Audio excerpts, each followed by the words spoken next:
아가서 1장 15절에서 17절. 내 사랑아, 너는 어여쁘고 어여쁘다. 내 눈이 비둘기 같구나. 나의 사랑하는 자야, 너는 어여쁘고 화창하다. 우리의 침상은 푸르고 우리의 집은 백향목 들보 잣나무 석가래로구나. 아멘. 우리 지금 구약 성경을 보고 있지만은 구약은 모든 표현들이 역사적이고 물질적이고 시공간적인 세계입니다.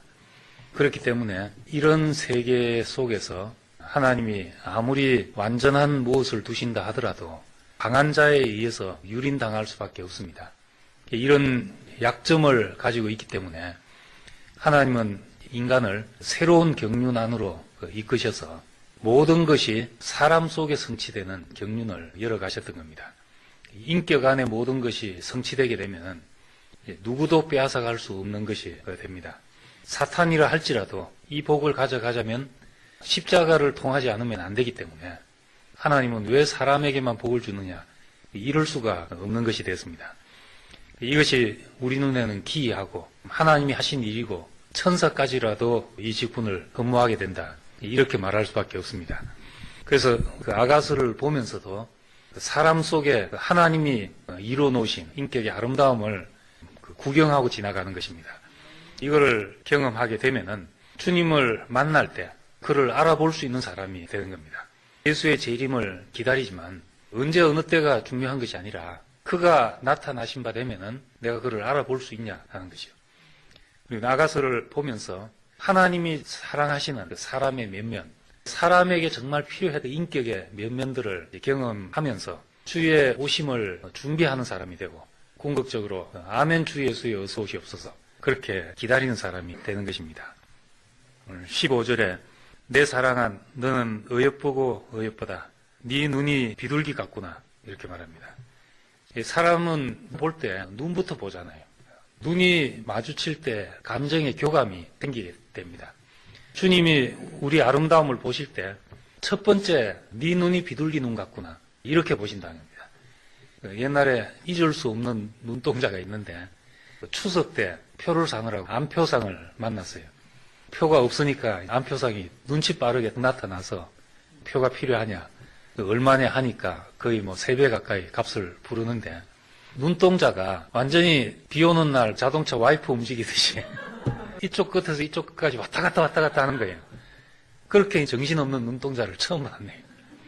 표를 팔면서 단속반을 살펴야 되니까 완전히 시야가 왔다 갔다 저러고 살아야 되나 싶을 정도로 그런 눈을 보면은 눈이 맞춰지지가 않으니까 감정 교감이 생기지 않죠.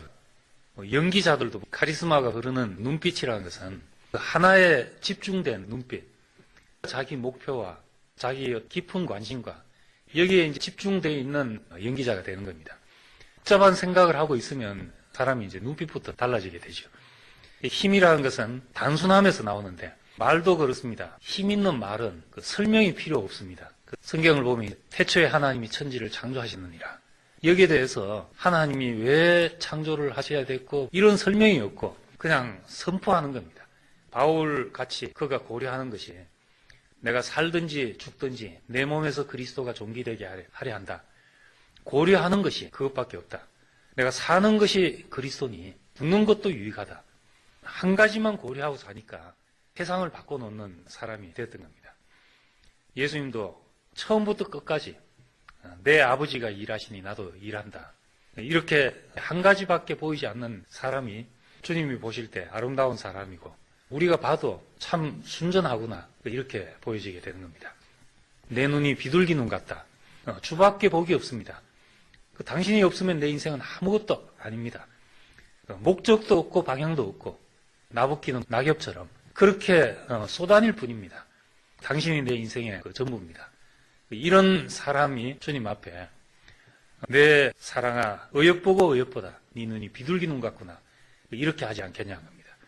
인생은 알고 보면 많은 문제들이 지나가지만은 다 지나가는 것이고 남는 것은 내 몸에서 그리스도가 존귀되냐 아니냐, 이 문제밖에 없습니다.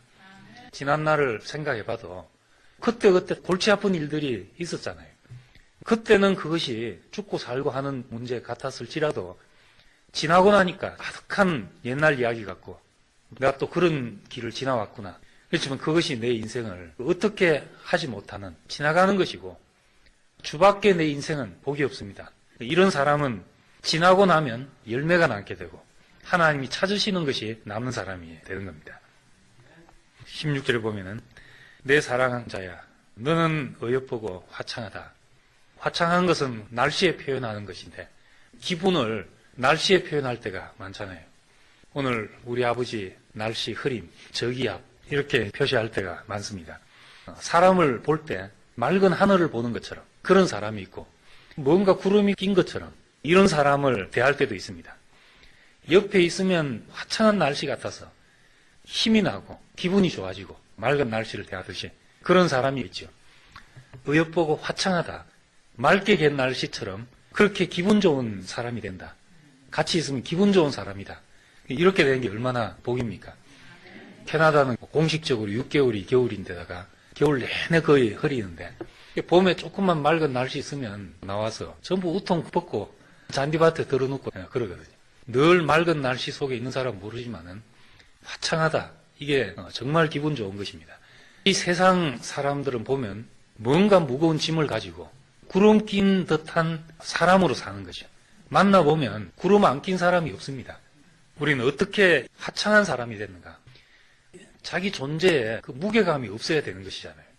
내 존재가 전혀 무게가 나가지 않는 사람. 히브리서 보면 그런 말이 있습니다. 하나님의 안식에 들어간 사람은 하나님이 자기 일을 마치신 것처럼 자기 일을 쉬느니라. 자기 일이 끝난 사람은 자기 존재에 무게를 느끼지 않게 되는 겁니다. 고민하고 염려하는 것이 자기 문제 때문에 고민하잖아요. 나라는 것이 나를 위해 존재하는 것이 아닌데 내가 나를 붙들고 염려하고 그렇게 사는 겁니다. 그런데 하나님의 안식에 들어간 사람은 자기 일을 쉬게 되니까 사람이 구름 그친 사람처럼 화창하게 되는 겁니다.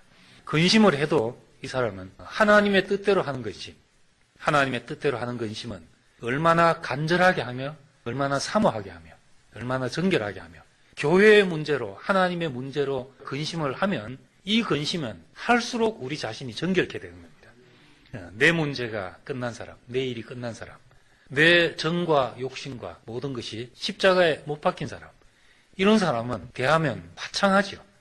오히려 내 가졌던 문제까지도 그 앞에 가면 다 날아가 버리는 사람이 되는 겁니다. 그렇게 우리가 화창한 사람이 되면은 다른 사람 문제까지도 가져가 버린 사람이 되는 겁니다. 예수님은 세상 죄를 지고 가는 어린 양이다. 세상 죄를 가져가 버린 사람이다. 그 앞에 가니까 죄라든지 근심이라든지 염려라든지 이런 문제들이 다 가져가 버려지는 사람. 이렇게 됐다는 거죠. 성격이 어둡든지 밝든지 기질하고 관계가 없이 자기 일이 끝난 사람은 누구라도 화창한 사람이 되는 겁니다. 사랑을 해도 자기 관심 속에 있는 사람은 남의 사정에 이제 둔감해지게 됩니다. 저 사람을 만나서 내가 어떻게 행복하냐 생각하면 그 사람이 안 보이는 겁니다.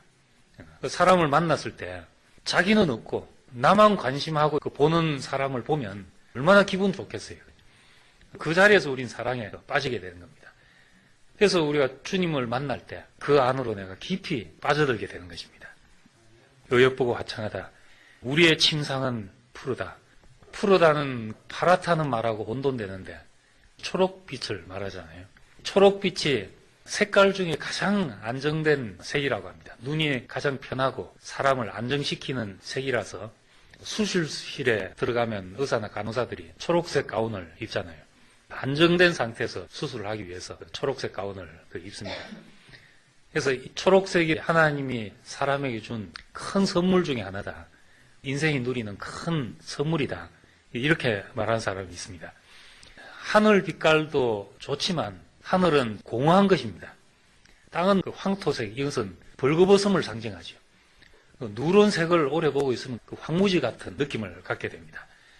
그런데 하늘과 땅이 만나서 하늘의 푸름과 땅의 누런 것이 만나가지고 이 속에서 어떻게 초록빛깔이 나오는지 초록빛깔이 듣고 있는 걸 보면은 풍성해 보이고 안정됩니다. 이상과 현실이 만나서 하나 되는 것. 하나님의 말씀과 사람의 환경 만나가지고 하나 된 여기서 나온 것이 푸른색이죠. 하나님의 말씀이 우리 환경 속에 들어와서 말씀이 육신이 될 때 그때 나타나지는 열매가 푸른색이거든요. 하나님과 사람이 만나는 자리, 이 자리가 바로 푸른 침상이라는 겁니다. 우리가 안식하고 쉬는 자리죠. 우리가 어떨 때 가장 깊이 안식하게 되냐? 환경이 좋아서가 아니라 하나님의 말씀이 내 환경을 해석할 때 그때 가장 깊은 안식이 나오게 되는 겁니다. 무게중심이 밑으로 내려올 때 안정이 되는 겁니다. 사람도 자기 위치를 가장 밑바닥에 둔 사람이 제일 안정된 사람이죠. 이런 사람은 무슨 소리를 들어도 흔들리지가 않습니다. 푸른 침상 같은 사람. 그런 자리엔 사람이 머물고 싶어진다는 겁니다. 지나가다가도 여긴 좀 머물고 싶다. 사람이 이렇게 될 때 존재 가치가 있는 겁니다. 타고난 능력은 참 바꾸기가 힘듭니다. 아가서에 묘사하고 있는 이런 사람으로는 변화 가능한 겁니다. 무게중심만 내려오면 안정된 사람이 되고 내려놔진 사람이 되면은 누구라도 뛰놀 수 있는 동산이 되는 겁니다. 어여쁘고 화창하다. 우리의 침상은 푸르다. 이걸 우리가 인격으로 생각하면 얼마나 복되고 충만한 인격, 사모하는 인격이 되겠냐는 겁니다. 7절에 우리의 집은 백향목 들보 잣나무 석가래 같구나. 고대에는 큰 궁전, 성전, 기둥을 세우는데 썼던 고급 목재입니다. 노아의 방주에서 잣나무를 썼고 솔로몬 성전에 기둥을 세우는데 잣나무를 썼습니다. 백향목은 궁전에도 쓰고 했지만은 특히 성경에서 말하는 이 잣나무는 하나님의 집과 관계해서 썼던 나무입니다. 우리 집은 백향목 들보 잣나무 석가래 같다. 이 말은 이 성경을 배경으로 보면은 하나님의 집을 짓는데 기둥이 되었던 나무들이니까 우리 집은 성전이다. 우리 집은 주님이 거하는 곳이다. 이런 말입니다. 모세가 하나님의 말씀을 받았던 그 두 돌판을 법궤 속에 넣어가지고 그것을 지성소 속에 보관하고 성막을 세 겹으로 싸서 바깥 울타리를 쳐고 이렇게 해놓은 것이니까 그 핵심은 돌판입니다. 다시 말해서 성전은 하나님의 말씀을 쌓아놓은 것이죠. 이런 의미에서 예수님은 자기 자신의 육체를 가리켜서 한 말이다. 인간의 육체는 왜 존재하는가? 하나님의 말씀을 꼭 그런 모양으로 쌓아놓기 위해서 우리 육체가 존재하는 겁니다. 어떤 사람을 볼 때 저 사람은 백향목 들보 같고 잣나무 석가래 같구나. 이런 표현은 저 사람은 꼭 성전같이 하나님의 말씀을 쌓아놓은 그런 사람 같다. 이런 말입니다. 주님과 내가 연합되어지는 것. 이런 사람이 궁극적으로 인생의 목적이 되고 하나님이 보시는 아름다움이 되는 것입니다. 아담이라는 존재가 하나님이 창조할 때 하나님의 거처로 지어놓은 거죠. 하나님의 장막으로, 하나님의 형상으로 지어놨습니다. 그래서 에덴의 동산을 창설하시고 지으신 사람을 그 동산에 두시고 동산을 지키게 하셨습니다. 동산을 지키는 것이 사람의 직무입니다. 동산을 지킨다는 게 뭔가? 에덴 동산은 보이지 않는 하나님과 보이는 사람이 함께 사는 독특한 영역이군요. 타락 이래로 감추어져서 보이지 않게 되지만은 예수를 만나고 나서 보니까 바로 이 사람이 하나님과 사람이 함께 사는 영역이구나. 이 독특한 영역을 지키는 것이 사람의 직무입니다. 말씀이 육신이 된 이 자리를 지키는 것이 바로 동산을 지키는 거죠. 하나님의 말씀이 내 판단이 되고 내 시각이 되고 내 의향과 행동이 됐을 때 저 사람은 백향목 들보 같고 잣나무 석가래 같구나. 이렇게 말해지게 되는 겁니다. 그렇기 때문에 내 몸이 아닌 거죠. 내 것인 줄 알 때는 마구 썼다는 겁니다. 귀중한 용도가 있기 때문에 함부로 쓸 수가 없다는 겁니다. 여기서 하나님의 영광이 드러나기 때문에 우리는 청지기로서 살아가게 된 겁니다. 주를 향하여 이 소망을 가진 자마다 그의 깨끗하심 같이 자기를 깨끗게 하느니라. 이게 우리 소망이죠. 하나님 앞에 비둘기 눈 같고 화창한 사람이 되고 푸른 침상처럼 쉴만한 사람, 백향목 들보 잣나무 석가래처럼 당신의 집인 사람, 당신이 출입이 되는 사람, 이 아름다운 인격을 누리고 그런 소망을 가지고 살아가게 하신 주님을 찬양합니다. 기도드리겠습니다. 아버지 하나님, 헛되고 헛되며 헛되고 헛되니 모든 것이 헛되다. 해 아래 새 것이 없다. 우리의 세상을 보면서 결론을 내렸지만 우리 주님 앞으로 돌아와서 한 아름다운 영원한 소망을 보게 하신 것을 감사드립니다. 주님 자신이 우리의 소망이고 주님 자신이 우리의 목표고 이 아름다운 인격을 주의 몸 안에서 온전하게 누리게 하심을 감사드립니다. 예수님 이름으로 기도드립니다. 아멘.